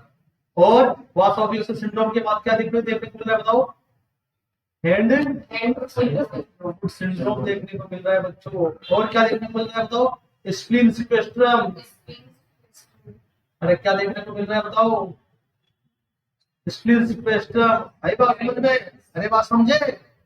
देखो ये डिहाइड्रेशन की वजह से, हैंड फुट सिंड्रोम क्यों हो रहा है बताओ, हाइपोक्सिया की वजह से। किसकी वजह से बताओ, अरे हाइपोक्सिया की वजह से, बात समझे। और हाइपोक्सिया की वजह से क्या हो रहा है यहाँ पे बताओ, लैक्टिक एसिड बन रहा है, क्या बन रहा है, लैक्टिक एसिड क्या कर रहा है, पेन बताओ। तो आप लोग देखेंगे बच्चों, देखो यहाँ पर जो सारी चीजें मेनली देखो इधर हो रही है, मेन चीज किसकी वजह, ऑक्सीजन की कमी आने की वजह से, हाइपोक्सिया की वजह से। किसकी वजह से मेन काम, हाइपोक्सिया की वजह से मेन काम, किसकी वजह से बताओ। जब आप मैनेजमेंट करेंगे, इधर देखो, इसका जब मैनेजमेंट करेंगे आप लोग बच्चों, मैनेजमेंट, आप लोगों के पास में कोई सिकल सेल एनीमिया का मरीज आके आप क्या मैनेजमेंट करेंगे, तो सबसे पहले देखो, सबसे पहले हाइपोक्सिया को सही करेंगे, क्योंकि ऑक्सीजन की कमी। बताओ पानी जरूरी है या ऑक्सीजन जरूरी है आपके लिए, ऑक्सीजन जरूरी है ना, बिना पानी के 5 7 10 15 मिनट 1 घंटे जिंदा रह सकते हैं, ऑक्सीजन चाहिए ना, नहीं। तो सबसे पहले क्या देंगे बताओ, ऑटो एडमिनिस्ट्रेशन। चलो ऑक्सीजन दे दी, उसके बाद दूसरा कारण क्या है बताओ, ऑक्सीजन दे दी, फिर डिहाइड्रेशन हो रहा है ना, आईवी फ्लूइड देंगे, फिर क्या करेंगे, दर्द हो रहा है बोलते, पेन मैनेजमेंट, क्या करेंगे बताओ, दर्द का इंजेक्शन लगाएंगे, उसको क्या करेंगे बताओ, दर्द का इंजेक्शन है पास, क्या लगवाएंगे बताओ, लिख लिया,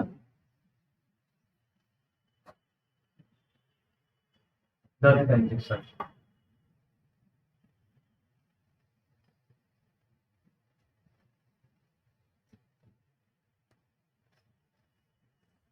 बात समझ में आ रही है, सिकल सेल एनीमिया की। नाम बड़ा मस्त, नाम भी नहीं पड़ा होगा तुम लोगों ने, तो बहुत सारा मुंह से बोल दिया, सिकल सेल एनीमिया, हो गया काम खत्म।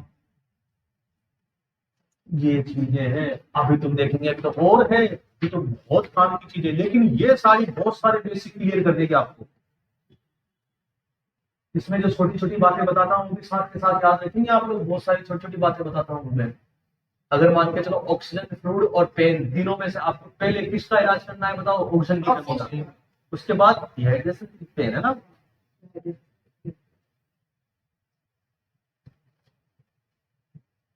इसलिए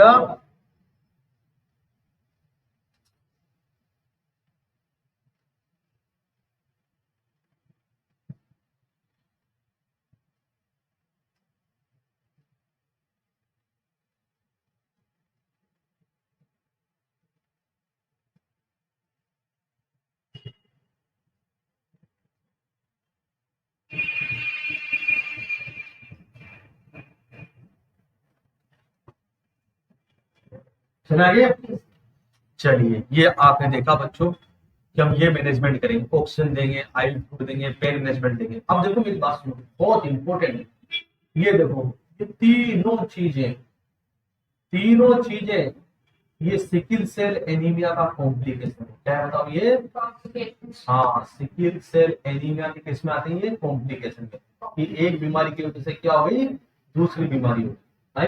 कॉम्प्लिकेशन किसे कहते हैं बताओ, कॉम्प्लिकेशन किसे कहते हैं बताओ, एक बीमारी की वजह से दूसरी बीमारी क्या कहलाता है बताओ, और सिकिल सेल एनीमिया का कॉम्प्लिकेशन है ये। और ये क्या कहलाता है, ये तीनों अगर एक साथ होते हैं तो ये आपके पास में कहलाता है सिकिल सेल क्राइसिस। क्या कहलाता है बताओ, सिकिल सेल क्राइसिस एग्जाम के अंदर पूछा जाएगा कि सिकल सेल क्राइसिस में कौन कौन से सिंड्रोम या कौन कौन सी कंडीशन आती है। तो कौन कौन सी कंडीशन आती है बताओ। एक तो वासोफिलिस सिंड्रोम, एक हैंड फुट सिंड्रोम, एक स्प्लिट स्पेक्ट्रम।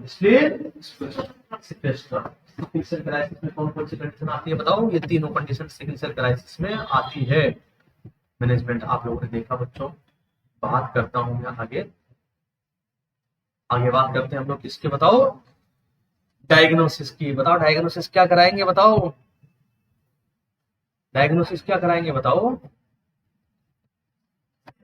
सीबीसी में भी पता लग जाएगा सीबीसी में। अरे कुछ पता नहीं चलेगा सीबीसी में, बस हेमोग्लोबिन कम आएगा ना कि हेमोग्लोबिन कम है ना। हम बताए ना हेमोग्लोबिन, अरे डिफेक्टिव हेमोग्लोबिन बनेगा। देखो आपके पास में, देखो आप क्या करेंगे। देखो डायग्नोसिस, अगर आप डायग्नोसिस कराओगे तो ध्यान से समझिएगा मेरी बात को। देखो आप सीबीसी कराते थे और जब सीबीसी आप लोग देखेंगे बच्चों, सीबीसी के अंदर आपको जो पेक्ड सेल वॉल्यूम है वो भी कम मिलेगा। पीसीयू भी क्या मिलेगा कम। जानते हो ना पेक्ड सेल वॉल्यूम किसे कहते हैं। अरे जानते हो नहीं जानते क्या होता है पेक्ड सेल वॉल्यूम। दिए गए सैंपल में तो आरबीसी का परसेंटेज पीसीयू किसे कहते हैं। दिए गए सैंपल में कम मिलेगा। और आपके पास में मील का वॉल्यूम कितना कम है ना। और आपके पास में बताइए और हीमोग्लोबिन क्या दिखेगा बताओ। कम। हीमोग्लोबिन क्या दिखेगा कम रहेगा। और आपके पास में ध्यान से सुनना मेरी बात को। टोटल आयरन बाइंडिंग कैपेसिटी ज्यादा रहेगी क्योंकि आयरन कम यूज हो रहा है तो ब्लड के अंदर घूमता रहेगा। हीमोग्लोबिन बनने के लिए आयरन कम यूज हो रहा है ना, क्योंकि हीमोग्लोबिन कम बनता है ना, तो आपके ब्लड के अंदर घूमता रहेगा। सिर्फ आयरन बढ़ा हुआ है, लेकिन कंफर्म नहीं होगा इससे डायग्नोसिस। कंफर्मेटरी डायग्नोसिस में क्या करेंगे बच्चों। इधर देखो, आपको तो आरबीसी की शेप देखनी है। क्या देखनी है। आरबीसी की शेप देखनी है। और आपको क्या देखना है, उसके हीमोग्लोबिन के अंदर जो अमाइनो एसिड की चेन वो देखनी है। तभी तो पता लगेगा। कैसे कैसे पता लग जाएगा कंफर्म की सिकल सेल एनीमिया है, क्योंकि सारे एनीमिया के अंदर ये चीज देखने को मिलती ज्यादा। अरे जो भी आपके पास है हिमोलाइटिक एनीमिया है, सब में आयरन बढ़ जाता है। अरे हिमोलाइटिक एनीमिया में आयरन क्यों बढ़ता है, क्योंकि आरबीसी जल्दी जल्दी उठ रही है, उसका आयरन फ्री होता जा रहा है। तो आयरन फ्री होगा तो ब्लड के अंदर ही रहेगा आयरन, आएगा समझ। इसलिए टोटल आयरन बाइंडिंग कैपेसिटी क्या होती है, ज्यादा होती है। आयरन बढ़ा हुआ क्यों दिखाई देता है बताओ। क्योंकि किस प्रकार का एनीमिया है बताओ। और जितने भी हिमोलाइटिक एनीमिया आते हैं उन सब में आयरन जो है बढ़ा हुआ दिखाई देगा आपके ब्लड के अंदर। आएगा समझ। अरे जितने भी हिमोलाइटिक एनीमिया आते हैं उनका आयरन क्यों बढ़ जाता है ब्लड के अंदर बताओ। क्योंकि आरबीसी टूटेगी तो आयरन रिलीज होगा। बंद कम रही है, टूट ज्यादा रही है, तो यूज कम हो रहा है, निकल ज्यादा रहा है ना? तो आयरन बढ़ जाएगा। क्या बढ़ जाएगा। आयरन बढ़ जाएगा। कंफर्मेटरी डायग्नोसिस कैसे क्या करूंगा कंफर्मेटरी डायग्नोसिस के लिए। तो आपको कंफर्मेटरी डायग्नोसिस के लिए आपको देखो दो चीजें। कितनी चीजें। दो। एक तो आप आरबीसी को देख लेंगे तो उसकी जो है शेप डिफेक्टिव रहेगी ना। शेप जो शेप होती है, जो स्ट्रक्चर होगा, जो संरचना होगी वो डिफेक्टिव रहेगी। लेकिन संरचना डिफेक्टिव क्यों है इसका कारण जानने के लिए आपको क्या देखना पड़ेगा, बीटा चेन देखनी पड़ेगी। क्या देखनी पड़ेगी। बीटा चेन देखनी पड़ेगी। बीटा चेन कितना देखिएगा, ग्लूटामाइन की जगह वेलिन कंफर्म हो जाएगा ना। सिकल सेल अब सिकल सेल एनीमिया है, तो इसके लिए आपको देखने के लिए कौन सा टेस्ट करेंगे। इलेक्ट्रोफोरेसिस। क्या करेंगे बताओ। क्या कराएंगे। इलेक्ट्रोफोरेसिस। क्या है वापस आने बता दो आपको। Electrophoresis test. इलेक्ट्रोफोरेसिस। चलिए बच्चों, बहुत काम की चीजें आप समझेंगे। इलेक्ट्रोफोरेसिस बात समझ में आई। अरे समझे।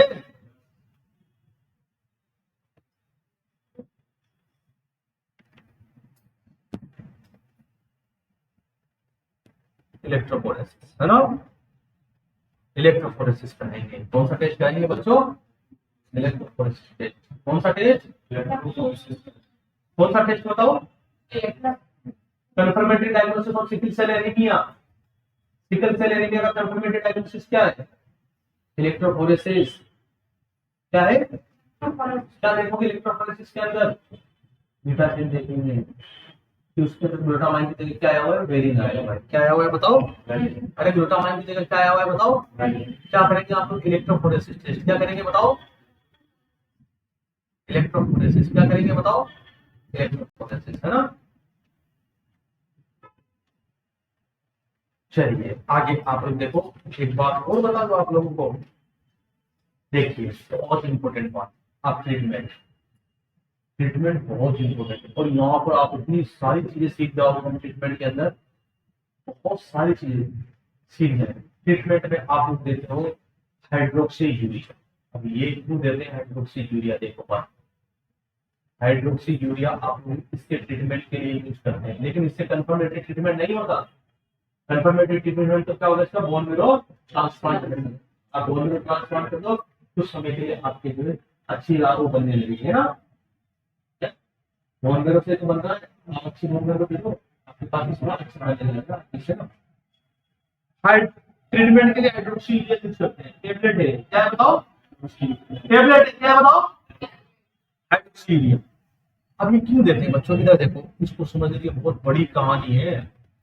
हाइड्रोक्सी यूरिया देने के पीछे क्या कारण है? इधर देखो बच्चों, इधर देखो, इधर देखो, इसको देखो, ये बहुत बड़ी कहानी क्या है आप लोगों को पता है? आरबीसी का फॉर्मेशन आपको पता है? आरबीसी में हीमोग्लोबिन होता है। क्या होता है बताओ? हीमोग्लोबिन। हर एज के अंदर आपकी हीमोग्लोबिन अलग अलग प्रकार का होता है। जैसे आप एडल्ट की बात करें बच्चों, आई बात समझ में? तो इसके अंदर जो हीमोग्लोबिन होता है, हीमोग्लोबिन एडल्ट कौन से प्रकार का होता है? HbA, जिसको क्या बोलते हैं? Haemoglobin adult. जब आप फीटस की बात करें, या 6 साल तक, कितने साल तक बताओ? 6 साल तक। कब से लेकर? फीटस से लेकर, कहां से लेकर बताओ? फीटस से लेकर 6 साल तक जो आपकी हीमोग्लोबिन होता है, वो कौन से प्रकार का होता है? फीटस प्रकार का। कौन से प्रकार का? जिसको बोलते हैं HbF। क्या बोलते हैं बताओ? इधर देखो, अरे पास 6 साल के बाद में ये किसमें कन्वर्ट होता है बताओ? HbA में। किसमें? HbA मतलब हीमोग्लोबिन एडल्ट। आपको पता है, इधर देखो बच्चों, HbA भी 2 प्रकार का होता है। एक तो HbA1 जो हमारे अंदर मिलता है, और एक HbA2, 2 प्रकार। जो HbA1 है, ये किससे बना होता है? 2 अल्फा चेन और 2 बीटा चेन। और 95% जो आपके पास में हीमोग्लोबिन है, वो कौन सा है बताओ? HbA1। कौन सा? HbA1 95%। जो 5% है वो कौन सा है? HbA2। और इसके अंदर क्या होता है बच्चों, मैं आपको बता दूं, 2 अल्फा चेन होती है और 2 डेल्टा चेन। बहुत कम है, इसलिए इसका इतना बड़ा रोल नहीं है। बड़ा रोल किसका है? इसका। अब बताओ, इसमें भी अल्फा चेन और बीटा चेन में कौन सी चीज पावरफुल है? बताओ दोनों में से मजबूत कौन सी है दोनों में से? बीटा है ना, क्योंकि उसके अंदर माइनस ज्यादा होता है। तो बहुत डायरेक्ट को पढ़ाई करती, जिनके साथ साथ ध्यान की स्टार्ट करें, ठीक है। बहुत माइंड तुम्हारा डिस्ट्रैक्ट रहता है, अभी चेंज करना स्टार्ट करें धीरे धीरे, जिससे कि फोकस तुरंत तुरंत चीजों को पकड़ना। 95% कौन से प्रकार का हीमोग्लोबिन होता है? और 5% कौन से प्रकार का होता है? आपको पता है कि 95% जो HbA1 वाला है, उसके अंदर 2 अल्फा चेन 2 बीटा चेन होती है। इसके अंदर बीटा की जगह क्या होती है? डेल्टा होती है। कौन सी होती है बताओ? डेल्टा। कौन सी बताओ बच्चों? डेल्टा। मेरे पास कौन सी होती है बताओ? Delta chain. कौन सी बताओ? डेल्टा। तो 5% का जितना बड़ा रोल नहीं होता तुम्हारे ना, काम कौन कर रहा है ज्यादातर? 90। आपके देखो प्रॉब्लम किसमें आ रही है? इसी में तो आती है। अरे ये तो आती है, इसमें जो आपका बेटा है उसमें देखो कौन आ जाता है? वेलिन आ जाता है। हाँ, उसी की तो दिक्कत आ रही थी। अब जो आप हीमोग्लोबिन फीटस वाला देखोगे बच्चों, इधर देखो, जो हीमोग्लोबिन फीटस वाला होता है, सामने देखो बच्चों, तो इसके अंदर क्या होता है मैं आपको बता दूं, 2 तो आपके पास अल्फा चेन होती है, वही सेम चीज, और 2 गामा चेन होती है। कौन सी बताओ आपके पास में? Gamma chain. कौन सी बताओ? गामा। जिस तरीके से इसमें बीटा होती है ना, उस तरीके से इसमें क्या होती है? गामा। ये गामा जो है बीटा की तरह पावरफुल होती है अल्फा से ज्यादा। अरे बस, अरे बस। तो अब होता क्या है बच्चों, मैं आपको बता दूं, 6 साल तक, इधर देखो, इधर देखो, मेरी बात को सुनो ध्यान से, इधर देखो, इधर देखो, 6 साल तक आपके देखो इधर देखो, अगर आप ए से निकालोगे 30 होगी तो आपके पास में ये भी रहेगा, 6 साल के बच्चे में ये भी मिलेगा एडल्ट वाला भी, और ये भी मिलेगा, लेकिन ज्यादा कौन सा रहेगा, फीटस वाला। 6 साल के बाद में कौन बढ़ना स्टार्ट हो जाता है, एडल्ट वाला बढ़ना। तो 6 साल तक काम कौन करेगा, फीटस वाला। तो फीटस वाला करेगा, तो मुझे एक बात बताओ, 6 साल तक आपके पास में कौन सा हीमोग्लोबिन काम करेगा, फीटस वाला। आपके आरबीसी में कौन से वाला हीमोग्लोबिन लिखेगा, फीटस वाला हीमोग्लोबिन लिखेगा। तो बताओ 6 साल तक के बच्चे में जो आरबीसी होगी सिकल सेल एनीमिया वाली, उसका स्ट्रक्चर बिगड़ेगा या नहीं बिगड़ेगा, नहीं बिगड़ेगा। इसी बच्चे के इसी बच्चे के अगर मानते चलो सिकल सेल एनीमिया है, तो 6 साल तक उसमें कोई दिक्कत है क्यों नहीं आती, 6 साल तक कोई दिक्कत है, क्योंकि काम कौन कर रहा है, फीटस वाला है ना। और फीटस वाले में बीटा चेन है, कौन सी होती है, गामा होती है। कौन सी होती है, गामा। यहाँ पर बहुत बड़ी बात दिखा रहा हूँ, बहुत बड़ी बात बच्चों, आप लोग भूलते रह जाओगे, ध्यान सुनना मेरी बात को। पूरी कोचिंग के पैसे इससे में वसूल हो गया, आप मान के चलिए, इतना जबरदस्त है।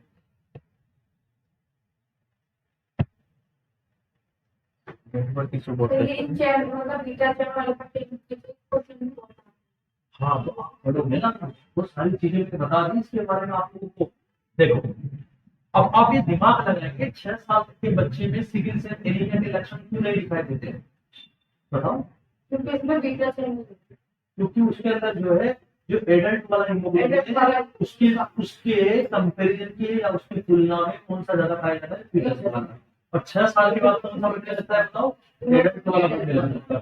तो फिर सिम्टम्स आना स्टार्ट हो जाते हैं। तो लिखिए, आप लोग एक लाइन लिखेंगे, अभी लाइन उसी में से लिखेंगे कि थोड़ा सा रिस्पॉन्ड कम करते हैं। अच्छा, नेटवर्क इशू आ रहे थे, नेटवर्क इशू आ रहा है।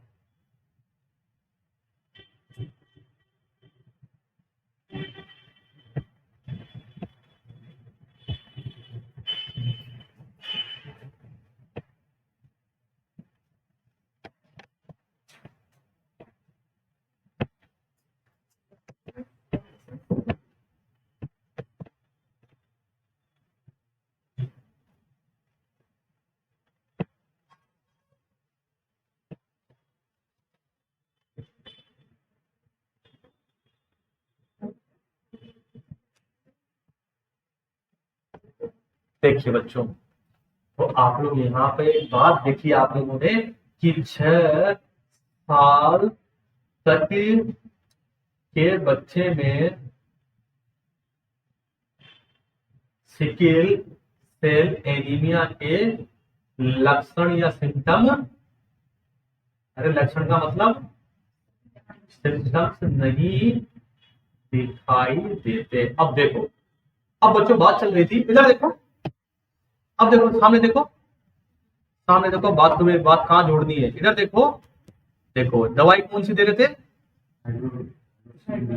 ये हाइड्रोक्सी यूरिया। ये क्या करती है, सामने देखेंगे, ये हाइड्रोक्सी यूरिया जो है HbF के फॉर्मेशन को बढ़ाती है, समझ गए, फॉर्मेशन को बढ़ाती है। तो बीटा का सप्लाई खत्म, ये आपके अंदर कौन सा फॉर्मेशन बढ़ा देगी, HbF के फॉर्मेशन, जिससे कि आपको जो है अब ऑक्सीजन किसके साथ जुड़ जाए, HbF के साथ जुड़ जाए।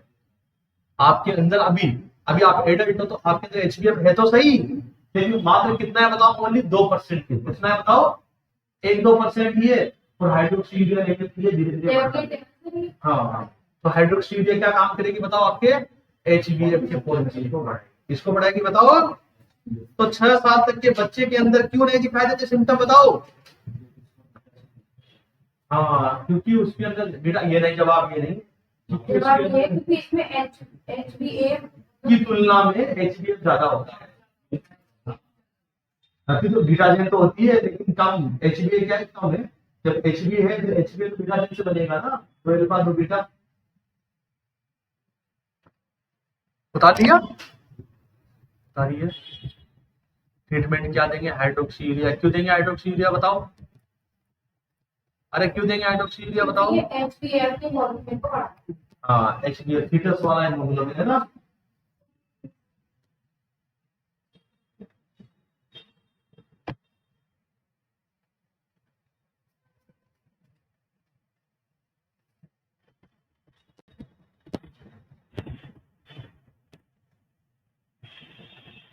अब बताओ कंफर्मेटरी ट्रीटमेंट क्या होगा। इसका कंफर्मेटरी ट्रीटमेंट है आपको जो है बोन मेरो ट्रांसप्लांट की जाने के लिए पूरी bone marrow transplant.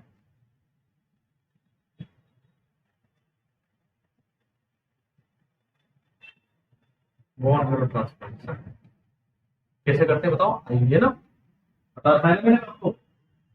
Bone marrow कैसे दी जाती है, आईवी ली जाती है। हाँ चलिए, तो 6 साल तक के बच्चे में क्यों नहीं दिखाई देता बताओ, बोलो। सिकिल सेल एनीमिया के लक्षण 6 साल तक के बच्चों में क्यों नहीं दिखाई देते। फिर गलत जवाब। HPF में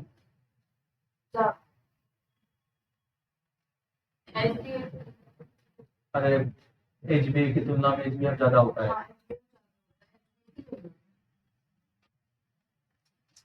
ये नंबर अच्छी बात ध्यान रखना और बहुत तरीके से।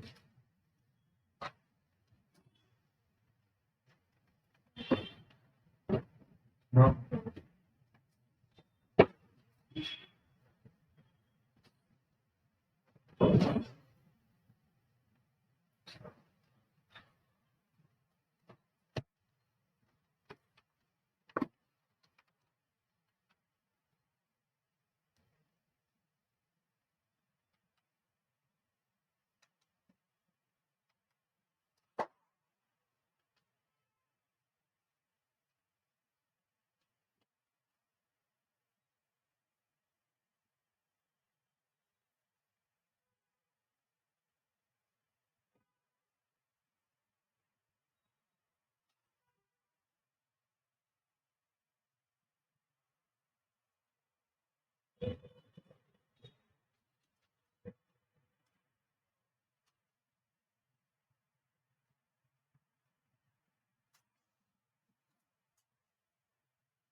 इसके बाद अभी तो है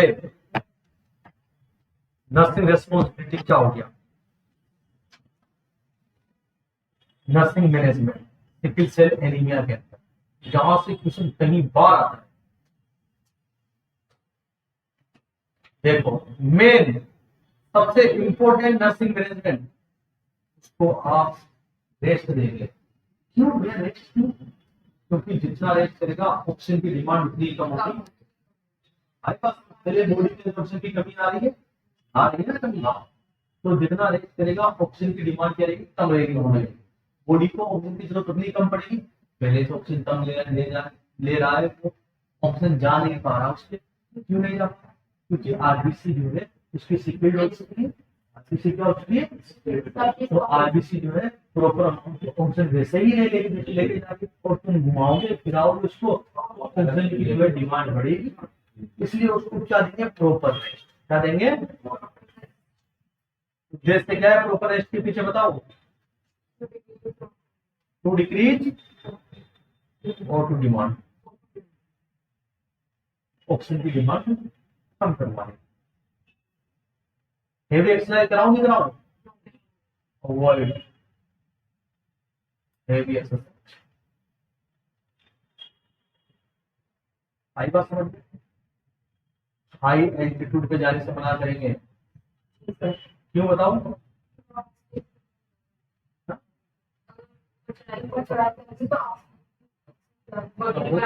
मुझे बताओ कैसे अवॉइड हाई एल्टीट्यूड,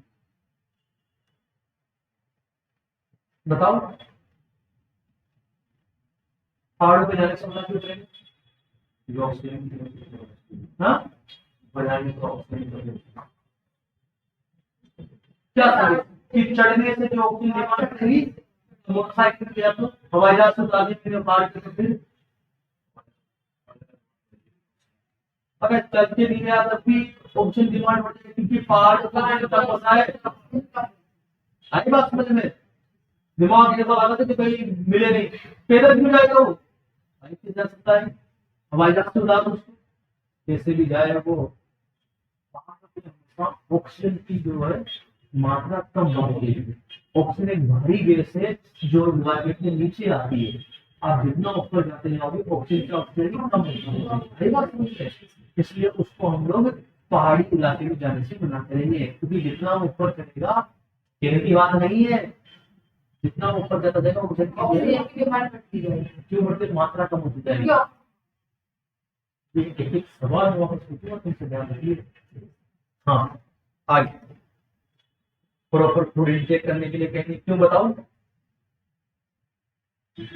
बताओ। क्योंकि उसको ऑलरेडी डिहाइड्रेशन हो रहा है, सेल्स के अंदर हो रहा है ना। हाँ बताओ, आयरन खूब दूं या कम दूं? आपको नहीं बोलेगा, आप बताएंगे। आयरन बढ़ा दो, उसके हीमोग्लोबिन डिफेक्टिव हो रहा है ना, आयरन ज्यादा खिलाओ,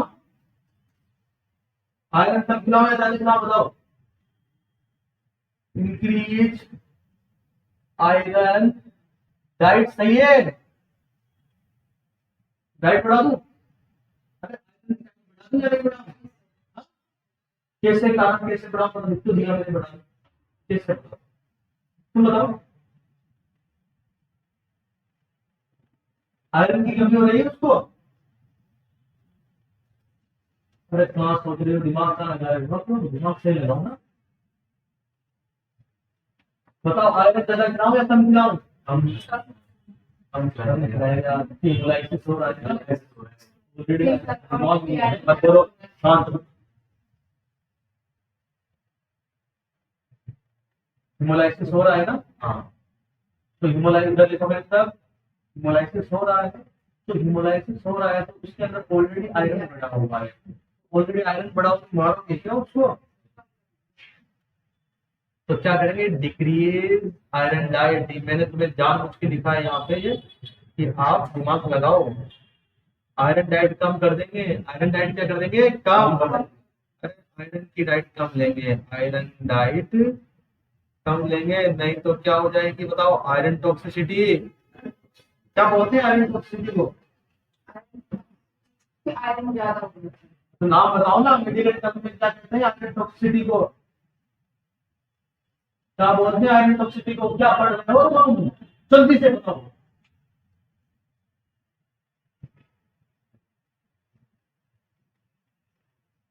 क्या बोलते हैं आयरन टॉक्सिसिटी? ये बताओ। हीमोसाइटोसिस क्या कहते हैं? फिर क्या देते हैं? हीमोसाइटोसिस हो जाता है तो हाँ, तो ये आपके पास में बच्चों सिकल सेल एनीमिया क्या था बताओ? Sickle cell anaemia. ध्यान से इसको देखेंगे और ध्यान से पढ़ेंगे, ध्यान रखना, सिकल सेल एनीमिया है ना।